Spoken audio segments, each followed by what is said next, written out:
What is up, Boo Boo Gang? So today, we're going to be reacting to the stupidest criminals of all time. Shout out to everybody worldwide. Worldwide. Big up. Shout out to all of y'all. Big up.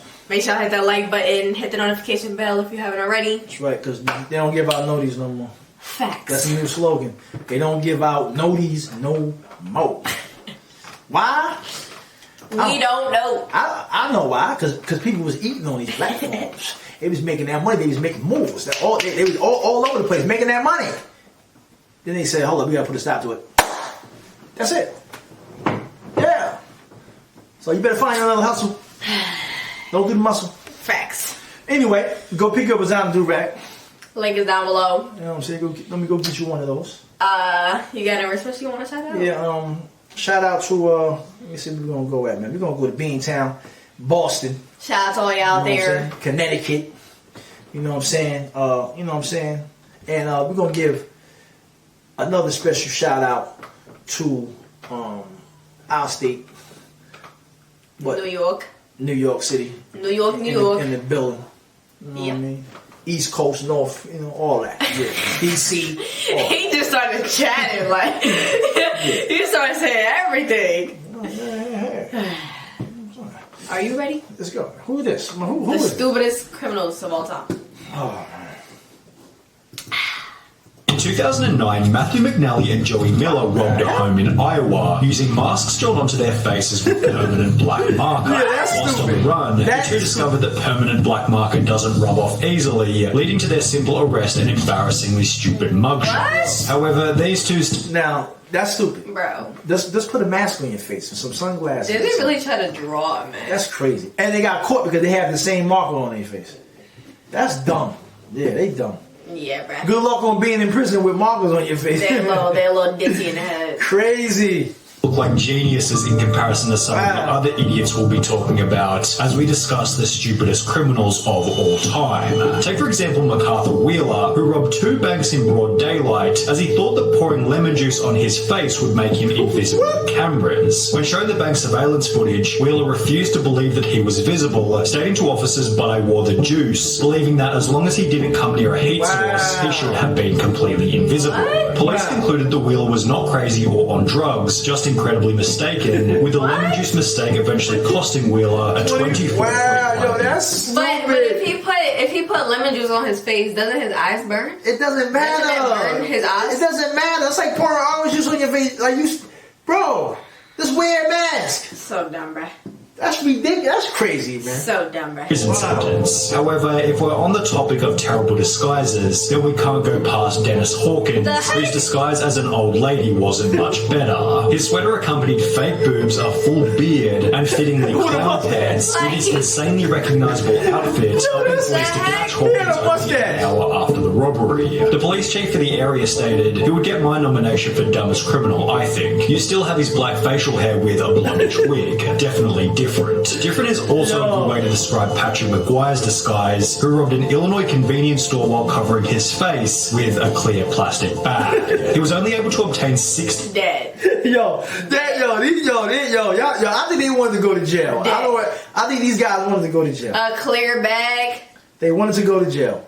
Because you can't tell me that's ridiculous, bro. Dead. Your face is seen. They can see your face. They can identify you. So you can wear a wig all you want. I mean, like, what's that going to do? A plastic bag? Come on, bro. Get us together, bro. Come on, bro. Covering his face with a clear plastic bag. He was only able to obtain $60 from the robbery. However, due to his extensive criminal history, he was sentenced to 15 years in prison for the stunt, meaning that he had to spend 1 year in prison for every $4 stolen from the store. Talk about a bad return. Particularly bad was Paul Sinclair's, who attempted to rob a bank in Florida by using his fingers curled up into a gun shape. The quote-unquote weapon was so non-threatening that the bank teller Yo, what is this? Is they serious? Yes. Bro. But how did he get arrested for doing that? Because you're attempting to rob something. You're not attempting. How are you attempting with his fingers? It don't matter. Dead. It don't matter. You cannot go into a store or bank saying, yo, with anything. with your fingers? You can have a damn phone in your hand. What harm? What harm? It doesn't matter. Are you doing? It doesn't matter. Look up the charges. That is crazy. Look up the charges. So you can get arrested for acting like you're finna rob a bank. No. They not acting. They trying to rob. With his finger. Yeah, they trying to rob it. They not trying to act. You see the dude came in there with a damn. He had no chop, just That's fingers. crazy. He's an idiot. Using his fingers curled up into a gun shape. The quote-unquote weapon was so non-threatening that the bank teller gave him only $120, after which he'd flee on foot before being caught by police only 10 minutes later. Then there was James Blankenship, who thought that robbery was legal as long as you did it at a certain time of day. Back in 2013, Blankenship broke into his own mother's home, after which the police were called, who would take to their Facebook page later that day to explain what had happened.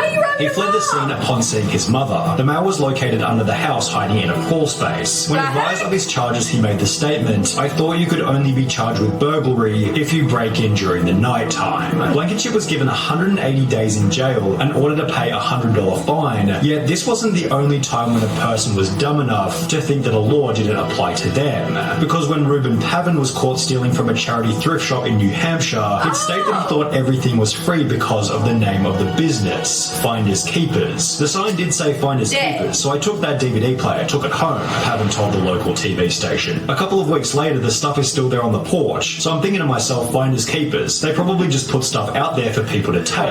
The business responded via Facebook stating, "This man who was caught on video is saying it is all a misunderstanding. He thought everything at our store was free. Is that really the best defense he could come up with?" After which Pavin reportedly turned in the stolen goods to police, holding that he's not a bad person or a bad dad, and is rather just unbelievably stupid.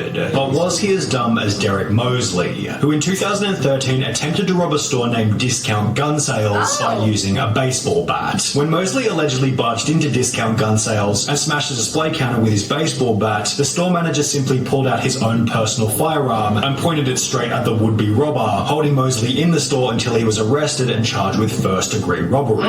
A similar story then came out of Texas in July 2022 when a gun store was robbed at knife point, although this tale instead ended in a body bag as the robber was fatally shot by the store owner as he tried to exit with his loot. But what happens when you accidentally call 911 whilst committing a crime? Pocket dialing the police is probably a fairly common occurrence. However, for Carson Reinhardt and Nathan Tekla-Merriam, it happened at the most unfortunate moment, specifically while they were breaking into a car. The alert dispatcher soon realised that the call was an accidental one, and moreover that the guys on the other end might be up to no good. For the next 35 minutes, the dispatcher stayed on the line, listening and gathering information, as Tekla-Merriam and Reinhardt did the following. Discovered a car that they thought they could burglarise, discussed how to break into the car, allegedly broke into the car, exclaimed in delight over finding narcotics in the car, became confused as to how and why a police car was following them, and reacted in disbelief when the arresting officer revealed that they'd been on the line to 911 the entire time. Oh my God. Scott Simon found himself in a similar situation, although under much more severe circumstances. Whilst on trial for murder in 2015, Scott was successfully sentenced to life in prison, as 2 years prior he'd pocket dialed the police while admitting to a friend that he was the one who committed the crime. He had no idea he called 911, a sheriff's office spokeswoman told the Miami Herald. He basically told on himself, as did Albert Bailey, although in a much stupider way. Bailey had planned on robbing a bank in Fairfield, Connecticut, although rather than exercising the element of surprise, he'd called the bank prior to the robbery stating, "I want $100,000 in large bills and no die packs. I'll be sending someone into the bank to get the money. Don't call the police, we are monitoring the police scanner." Prior to making this phone call, Bailey had already served 7 years in prison for a previous bank robbery. However, this new plan was equally ineffective, as after arriving at the bank to collect his cash, Bailey was locked inside, arrested, and sentenced to another 9 years in prison.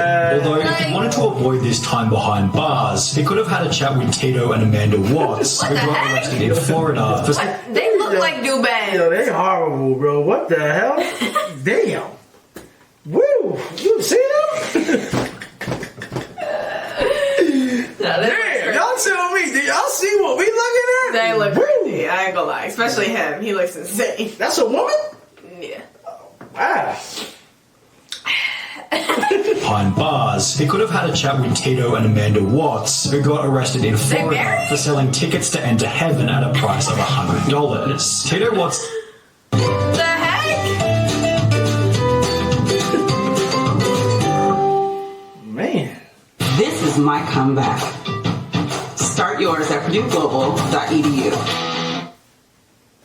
Tito Watts said in his police statement, "I don't care what the police say. The tickets are solid gold, and it was Jesus who gave them to me behind the KFC and said to sell them so I could get me some money to go to outer space. You should arrest Jesus because he's the one who gave me the golden tickets and said to sell them. I'm willing to wear a wire and set Jesus up." The couple had apparently earned over $10,000 from the stunt, meaning that they were able to find people even dumber than them, one of which might have been Ruben Zarate. While attempting to rob a muffler shop in 2008, Zarate was told that the shop couldn't access the money safe without their manager, who didn't begin his shift until later that afternoon. Instead of bailing on the robbery, Zarate instead gave them his phone number, asking them to give him a ring the next time the manager was in. What They did the so heck? that afternoon, although after returning to the store, Zarate received no money and was instead met by police and charged with aggravated robbery. Then there was the man who gave the people he was robbing. Imagine somebody telling you can't rob this till later, and you're like, "Oh, here's my number. Let me know when I can rob." Like, what the heck? Are you slow? I think all these people want to go back to jail. I truly believe that they just trying to make an excuse. You know what I'm saying? That's just crazy. They are the stupidest criminals I've ever seen in my life. Bro really said, "Hit my line and I'll be back here later." Word. Something even stupider. The unnamed robber walked into a London bank carrying a gun and a bag, which he'd take to the front desk before demanding £700,000 in cash from the bank worker. But after making his demands, the crook handed over his gun to the cashier instead of the bag. Investigating authorities stated, "The guess is that he is very inexperienced and panicked when he approached the cashier, handing over his gun instead of a bag by mistake." But it was Trevor Jones who left an even more damning piece of evidence at his crime scene. After breaking into a house in Atlanta, Jones took a moment to check his Facebook on the owner's computer before leaving without logging out. Less than 3 years later, a similar story entered news headlines, reading, "A 26-year-old Minnesota man has been tracked down by police after leaving his Facebook profile logged in at a house he allegedly robbed," although this story has a much funnier ending. The homeowner decided to message the robber via his Facebook, stating, "You left a few things at my house last night. How can I get them back to you?" Which was followed by the robber agreeing to come back to the home so he could collect the stuff he forgot. However, the robber didn't get any of his items back and was instead arrested while still wearing a watch that he'd stolen from the night before. While both of these idiots used social media poorly, at least they didn't brag about the robbery in a YouTube video, as is what happened in the bizarre case of Hannah Sabata. In 2012, at the age of 19, Sabata stole $6,000 from a bank in Nebraska, and while almost anybody else would have simply kept quiet, Hannah instead took to her YouTube channel Jelly Beanie to upload a video titled Chick Bank Robber, in which she'd straight up admit to having just committed a robbery. She'd then discuss her entire methodology for the crime while showing the money and the amount that had been stolen, before concluding the video by describing the vehicle she had used and that it had its license plates removed. This information eventually resulted in Hannah Sabata's arrest and sentencing of 10 to 20 years prison, done so in a public courtroom filled to maximum capacity with people who had seen the video. Just 2 years prior to this, 21-year-old Frank Singleton was being released from Palm Beach County Jail, having just served time for a trespassing charge. The only issue was he didn't have a car to leave the jail, so he decided to steal one from the visitors' parking lot, yet the car he decided to steal was a manual and he could only drive auto. Singleton sat in the car looking like an idiot before being arrested and sentenced to a further 6 years in prison until the deputies said he tried to take the car because he didn't feel like... These dudes are they are institutionalized, man. He just got out of jail. Then he gonna steal a car in the parking lot of the county jail? Normally when you get out, you get somebody to come get you. You call a cab or something. Like, how you gonna steal a car that was in a parking lot? No, he wanted to go back. That's crazy. Idiots. To a further 6 years in prison, telling deputies that he tried to take the car because he didn't feel like walking to his home about 6 miles away. And while you may be sat here thinking that these criminals can't get any dumber, it's time to introduce 53-year-old Michael Anthony Fuller. While it's common knowledge that the US banknote doesn't go any higher than $100, Fuller had the genius idea to create a counterfeit $1 million note before trying to use it at his local Walmart. He loaded his cart with a vacuum cleaner, a microwave, and various other items totaling $472 before handing the $1 million note to the cashier, expecting... Dead. Yo, Like, are you for real? Bobby, Right now? this is crazy, man. Are you for real right now? Bro, that's wild, bro. Like, That's wild, bro. Like, what he thought he was gonna get that with? this boy, Wow. yo. $472 before handing the $1 million note to the cashier, expecting $999,528 Like- in change. Needless to say, Walmart wasn't able to facilitate this, and instead store staff called police. Wow. Fuller was later charged with attempting to obtain property by false pretense and uttering a forged instrument. Yo, you know how much you get? Yo, you know how much time you get for making counterfeit bills and stuff like that? Like they give you 50. Are you looking to change your mood? Well, these are full. No, especially if like $1 million. Especially if it looks, bro. Ain't $1 million. Ain't no store gonna give you. Bro had $1 million in a one bill. Yo. I think them women and them men is institutionalized. I think that they just want excuses to go back to jail. That's what I think. Because all those crimes is stupid. It don't even make no sense. The stuff that they was doing. That's really crazy. I ain't gonna lie. So I don't know what to say. Don't be as dumb as them people. do your time. For That's real. all I can say. That's crazy. Make sure y'all subscribe. Smash the like button. Peace out.